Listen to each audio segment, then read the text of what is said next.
চাঁপাইনবাবগঞ্জের বিখ্যাত আম গাছ থেকে পাড়া মাত্র ২০ টাকা কেজি দামে বিক্রি করছেন চাষিরা। কিন্তু ঢাকায় সেই একই আম বিক্রি হচ্ছে ১২০ টাকা, ১২০ টাকা বা তারও বেশি দামে। প্রশ্ন জাগে, এই ১০০ টাকার পার্থক্যটা কোথায় গেল? আম চাষির হাতে সেই টাকা কি পৌঁছায়? আপনি রাজশাহীতে 50 টাকা কেজিও পাবেন, আবার রাজশাহীতেই আবার আছে 80 টাকা 90 টাকা বিক্রি হয়। কোয়ালিটি হিসাবে বেচা কেনা হয়, বুঝছেন?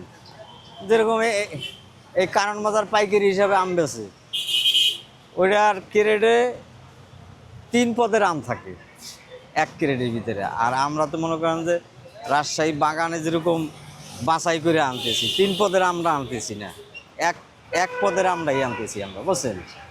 যেটা ভালো মনে করেন কাস্টমারে খাইলে ভালো ভালো লাগে, আবার আসে। এই যে আমরা ক্রেট ক্রেট বিক্রি করে হালাইতেছি আম।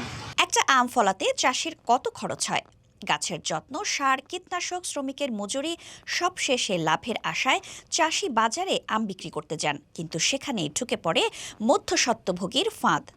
পাইকার, আড়তদার, পরিবহন খরচ, বাজার সিন্ডিকেট, প্রতিটি স্তরে কিছু টাকা কেটে যায়। ফলে ঢাকায় যখন সেই আম আমাদের হাতে পৌঁছায়, তখন তার দাম বেড়ে যায় ৩ থেকে ৪ গুণ। কিন্তু এই বাড়তি টাকার কতটুকু ফিরছে আম চাষির ঘরে? প্রায় কিছুই না। আমাদের দেশের কৃষকের ঘাম ঝরে, কিন্তু তার ফল ভোগ করে অন্যরা। আমাদের কি এখনই ভাবা উচিত না কিভাবে এই অসঙ্গতি দূর করা যায়, কিভাবে চাষি যেন তার ন্যায্য মূল্য পায়? আপনারা কি ভাবেন? কমেন্টে লিখে জানান। চাঁপাইনবাবগঞ্জের চাষির হাতে কিভাবে পৌঁছাবে তার ন্যায্য টাকা?